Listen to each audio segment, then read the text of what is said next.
today's video, we're gonna go way back and talk about the first live-action appearances of Commissioner Gordon and Vicki Vale. So, alright, let's go!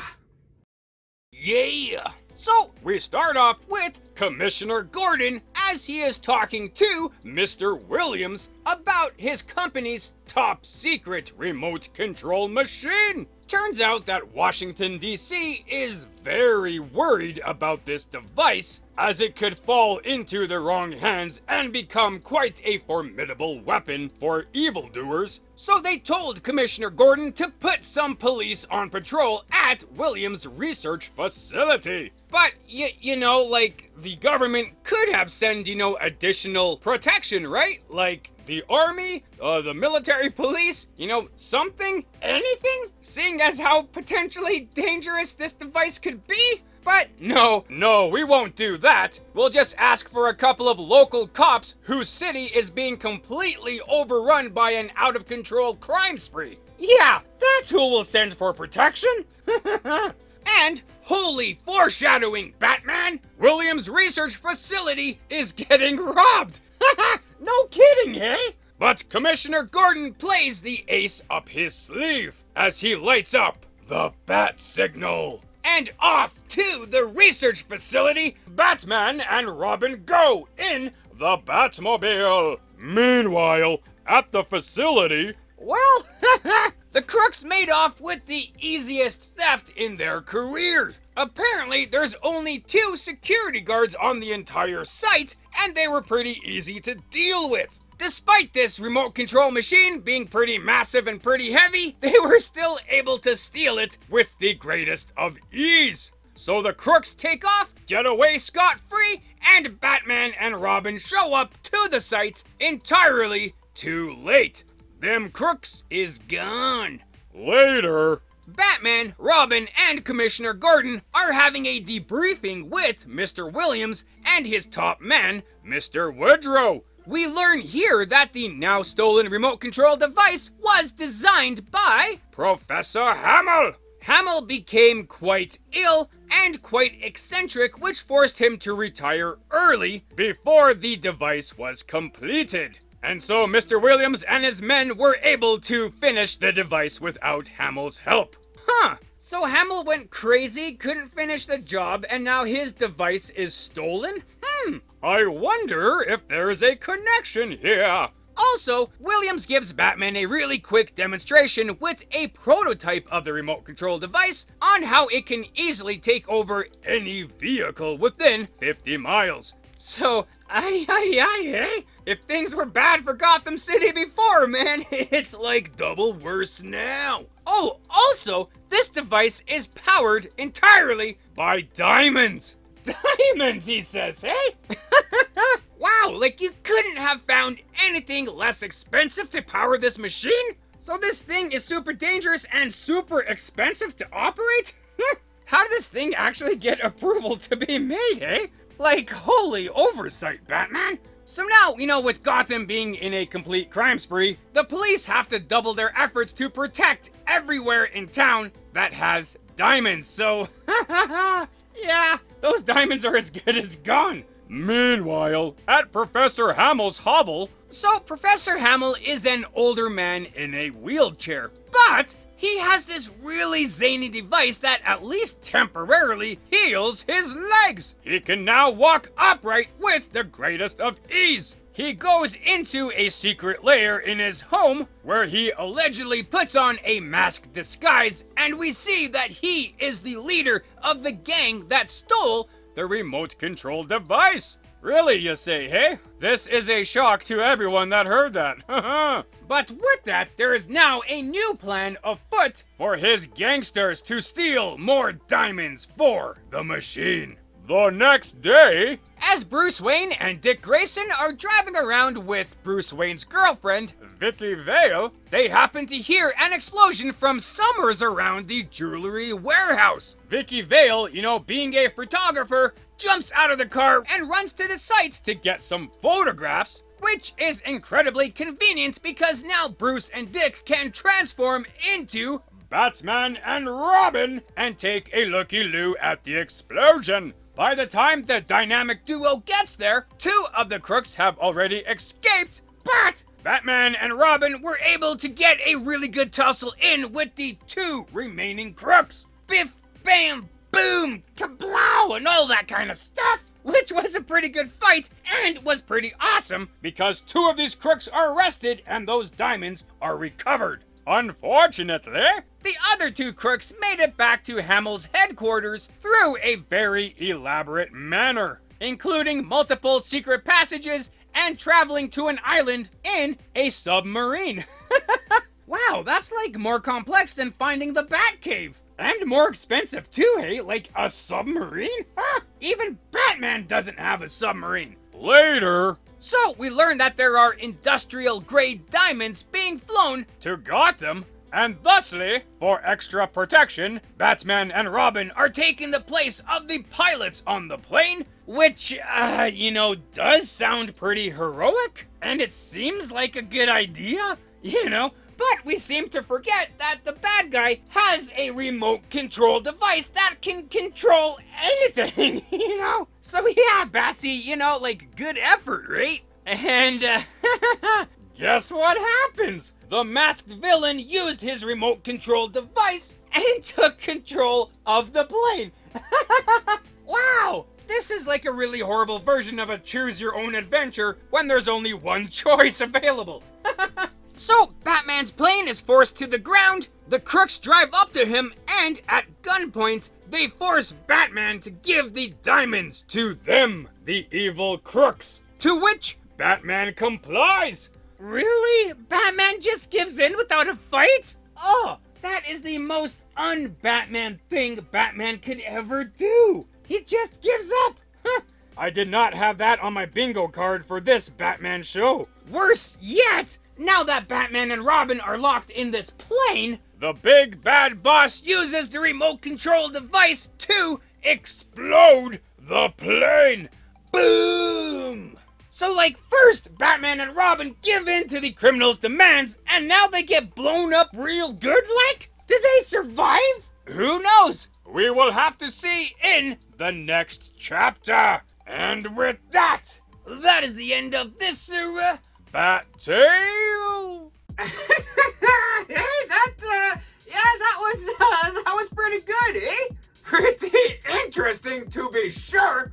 And oh man, I love these old movie serials. Especially when you compare Batman to today of Batman of in 1949.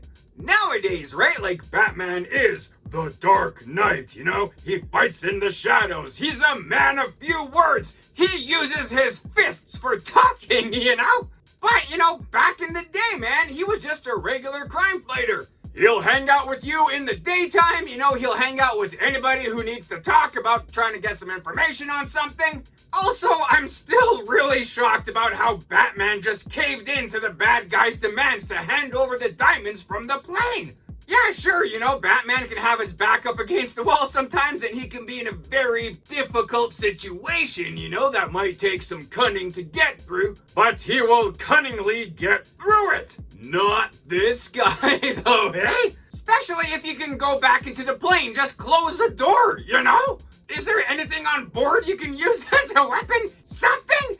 Anything that resembles a plan? But I guess, the Batman thing in this is that he can play the long game to success. Another thing that I really love about these old movies or old movie serials or whatnot is sometimes, like in the case of this one, there was absolutely no budget for the film. They just barely scraped enough money together to actually produce this thing. And in some parts, you can easily tell, right? Batman's uniform? Really? How hard is it to glue a couple of popsicle sticks to the side of a mask, Come on! Also, in this one, they still didn't have a budget to give Batman a proper Batmobile. For this serial, he just has a car. Technically the Batmobile, but not quite. Also, there was no room in the budget to give Batman a proper Bat utility belt. which really isn't like a massive thing, but the utility belt is a big part of Batman's armament. And it is always cool to see a brand new villain. In this case, the villain known as the Wizard. We are led to believe that it is Professor Hamill as the Wizard, but is it? We don't really know! So, all in all, for all of its flaws, it's still a pretty awesome movie serial. Always good to see Batman and Robin punching the faces of criminals. So, if you haven't checked this one out before, I would suggest you do. Just, don't get your expectations way too high or anything. It is what it is, and what it is, pretty decently good. But with that, we do have some more behind-the-scenes kind of things with Commissioner Gordon, with Vicki Vale, and all that kind of stuff going on over here. So yes, indeed, hey? Batman and Robin! Or, well, I guess, for the purpose of this video, I should rephrase that. Commissioner Gordon and Vicki Vale! Two classic Batman characters from the golden age of comics! So how did these characters come to be? For that, we will tiptoe through the time tulips and take a looky-loo.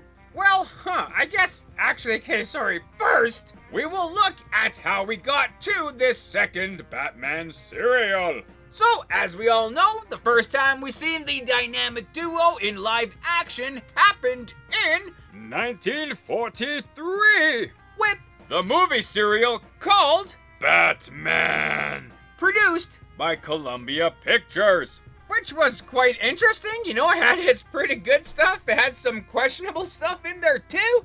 Nonetheless, for this new serial, Batman and Robin, even though it is a sequel to this Batman serial, there's really not a whole lot that really kind of carried over from the first serial to the second one. One example would be with the actors. So, in the first Batman serial, Lewis Wilson portrayed Bruce Wayne, Batman, Douglas Croft played Dick Grayson and Robin, and William Austin portrayed Alfred the Butler. None of these actors returned for this second serial to reprise their roles. In fact, Douglas Croft at this point retired from acting. So for the second incarnation of these classic comic book characters, Robert Lowry portrayed Batman and Bruce Wayne, Johnny Duncan was Dick Grayson and Robin, and Eric Wilton portrayed Alfred Pennyworth. Not only that, but we also had a change of some of the characters. Nothing in the stories lined up with the original serial as well, like it's a completely different thing. And we also have the introduction of our two new characters, which were and are staple characters in the Batman stories. First off would be Commissioner Jim Gordon, which is kind of insane how he wasn't in the first serial, This guy's been with Batman since day one. In the first Batman serial, the contact at the police department that Batman dealt with was Police Captain Arnold. And this character was playing the role, basically, of Commissioner Gordon. So why they had Arnold in there in the first one instead of Gordon, I don't know. But here we are. Commissioner Gordon is portrayed by Lyle Talbot, and did a fantastic job. So fantastic that he was invited to another DC Comics movie serial when he was featured as the first portrayal of supervillain Lex Luthor in Adam Man vs. Superman. Also in the first serial, Bruce Wayne's love interest was Linda Page. A very fantastic character to be sure, but in this serial, Linda and Bruce must have broken up somehow, and Bruce Wayne's love interest in this one is Vicki Vale, portrayed by Jane Addams. But let us take a look at these two new characters. So, Commissioner Jim Gordon first appeared in Detective Comics number 27 in 1939. And Commissioner James Gordon was based on another character who was called Commissioner James Gordon. What? Am I reading this right? Indeed I am. So this original Commissioner Gordon, aka James Wildcat Gordon, was the protagonist in the Street and Smith pulp magazine called The Whisperer. With the hard-hitting style of the original Gordon, the creative team of Bill Finger and Bob Kane figured that would be a pretty good base for their new Commissioner Gordon for the Batman stories. Which, yeah, he was. But, if you're gonna base your new character off of an existing character, you could change the character's name? Maybe you could have not used the name James, but like maybe John or Billy or something? So as I say, Commissioner Gordon is really good friends with Playboy billionaire Bruce Wayne and does not know that Bruce Wayne is indeed the Batman. But now let us look at the other character, Bruce Wayne's love interest, Vicki Vale. Victoria Vale first appeared in Batman number 49 in 1948. So, while this Batman and Robin serial was in development very early on, even in the writing stage, Batman co-creator Bob Kane happened to meet up with the legendary Marilyn Monroe as she was in the same studio filming one of her movies, Ladies of the Chorus. Bob Kane was so struck with her, for one, her beauty, this is Marilyn Monroe, but also, she is just a fantastic person. And with that, Bob Kane was thinking, yeah, maybe we should make a character kind of based on her for Bruce Wayne's love interest in this new Batman serial. To which, he and Bill Finger did just that. They were also figuring, before she appears in the movie serial, we should have readers get to know her and put her in the comic books as quick as we can. And the quickest they could do was Batman number 49. Seeing as Marilyn Monroe's first and last name start with the same letter, they figured they would do the same thing with the character, and came up with Vicki Vale. Lois Lane of Superman fame, she is a world-class journalist and somewhat of a love interest for Superman. So this Vicki Vale character, what if she was kind of in the same kind of a job? Well, at least in the same field, so she does do journalist work. Also, she is a world-class photographer. So with her having a journalist background, she is pretty smart, and she is always on the cusp of proving to Bruce Wayne that she knows that he is Batman. But Batman is also pretty smart too, so he always finds a way to counter her proof of him being Batman. In the golden age of comics, she was there for quite a bit alongside Bruce Wayne. Unfortunately, she stopped making regular appearances in the comics in the early 1960s. But with all of that stuff, that's the quick little things on Commissioner Gordon, Vicki Vale, and how we got to see them in their first live-action appearances. There will be more appearances with these characters, so we will talk about those stories when we get to them. But for now, with this, that, those, and the other things, I guess that's that. Also, if you're interested, I created my own comic book channel, 215 Comics. And currently, I have created my own cartoon series, The Adventures of the Density. And recently started a radio series featuring my newest character, Elastomorph, with more titles to come. So if you want to check it out, I'll leave a link up top here to that channel and some links at the end of the video. Yay! Right on, and there you go. So thanks for watching the video. I hope you liked it as much as I did making it. Also, feel free to check out the source material that I featured in this video. And if you want to leave a comment on anything you may have liked or things I might have missed in this, feel free to do so. Or anything else, just to say hi. That's cool too. And other than that, have a great day. Thanks.